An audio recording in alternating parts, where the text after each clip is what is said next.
দীর্ঘ প্রতীক্ষার পর যে স্বাধীনতা অর্জিত হয়েছে, যেখান থেকে শুরু হয়েছে স্বাধীনতা, সেই জায়গাটি দেখতে এসেছি। আসসালামু আলাইকুম, কেমন আছেন সকলে? সেই জায়গাটির নাম হলো মুজিবনগর। সকলে মিলে এসেছি এই কাঙ্ক্ষিত জায়গাটি দেখবার জন্য। প্রথমে শুরু করি, এখানে যে 11টি সিঁড়ি দেখতে পাচ্ছেন, এই সিঁড়িটি রয়েছে মুক্তিযুদ্ধের সময় যে 11টি সেক্টরে বিভক্ত করা হয়েছিল তা বোঝানো হয়েছে এই সিঁড়ির মাধ্যমে। প্রথমেই এই ভদ্রলোকের সঙ্গে পরিচয় করে দেই। ইনি হলেন অ্যান্টনি সুভাষ মল্লিক। দেশ স্বাধীনের সময় ঘটে যাওয়া যত ঘটনা ঘটেছেন উনি তা স্বচক্ষে দেখেছেন, কিন্তু উনি যুদ্ধ করতে পারেননি, অসুস্থ ছিলেন। সমস্ত ঘটনা উনি খুব সুন্দরভাবে আমাদের সামনে তুলে ধরেন এবং প্রতিটি কথা আমাদেরকে বলেন।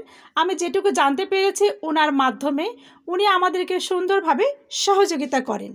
মুজিবনগর স্মৃতিসৌধের পাশে ছিল বিখ্যাত আমবাগান। স্মৃতিসৌধের স্থপতি ছিলেন তানভীর কবির।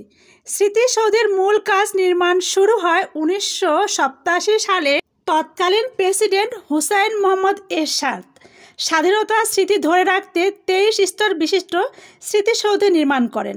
পরবর্তী সরকার 1996 সালে মুজিবনগর স্মৃতি কমপ্লেক্স নির্মাণ কাজ শুরু করেন। মুজিবনগর সরকার ঐতিহ্য ধরে রাখতে এখানে গড়ে তোলা হয়েছে মুক্তিযুদ্ধের স্মৃতি কমপ্লেক্স।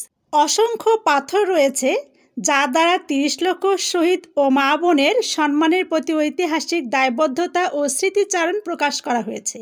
পাথরগুলো মাঝে মাঝে 19 রেখা দ্বারা তৎকালীন পূর্ব পাকিস্তানের 19 জেলাকে বোঝানো হয়েছে। প্রতিটি দেওয়ালের ফাঁকে অসংখ্য ছিদ্র আছে, যেগুলোকে পাকিস্তান শাসক গোষ্ঠীর অত্যাচারের চিহ্ন হিসাবে প্রকাশ করা হয়েছে। 23টি দেওয়াল 47 আগস্ট থেকে 1971 23 বছরের স্বাধীনতা আন্দোলনের প্রতীক হিসাবে ব্যবহার করা হয়েছে। এই প্রতিটি কথা ভদ্রলোক আমাদেরকে খুব সুন্দরভাবে বলছিলেন, আর আমরা সেই কথাগুলো খুব মনোযোগ সহকারে শুনছিলাম। উনি এত স্পিডে কথাগুলো বলছিলেন, বলতে বলতে ওনার এত স্পিড হয়ে গেছে যে আমাদের বুঝতে একটু সমস্যা হচ্ছিল। এক সময় আমরা ওনাকে থামিয়ে দিয়ে বলি, একটু আস্তে আস্তে বলুন। বয়স হলেও উনি যখন কথাগুলো বলছিলেন বেশ আবেগ, অনুভূতি আর একটা আনন্দ নিয়ে কথাগুলো আমাদেরকে বলছিলেন, আর শুনতে বেশ ভালো লাগছিল। এতটুকু বিরক্ত উনি ছিলেন না, আমরা মনোযোগ দিয়ে তার কথাগুলো শুনছিলাম।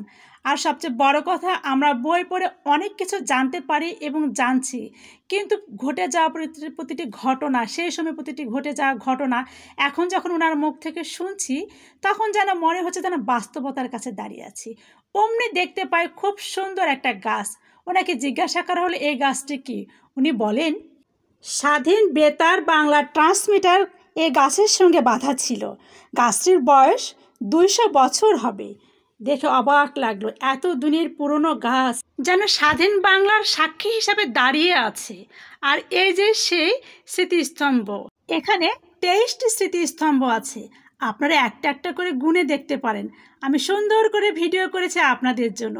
যারা কখনো দেখেননি তারা আমার ভিডিওর মাধ্যমে দেখতে পারবেন এবং জানতে পারবেন। আর যারা দেখেছেন মেহেরপুরবাসী, তারা তো দেখেই নিয়েছেন। আমাদের অনেক অনেক ভালো লেগেছে, অনেকটা সময় আমরা এখানে কাটিয়েছি। সবচেয়ে বড় কথা মনে হলো যেন স্বাধীনতা যে এত বছর হয়ে গেছে, ওখানে যাবার পরে যে স্বাধীন হবার যে একটা আনন্দ ছিল, সেটাকে খুব সুন্দর করে অনুভব করলাম। ভালো থাকবেন, আল্লাহ হাফেজ।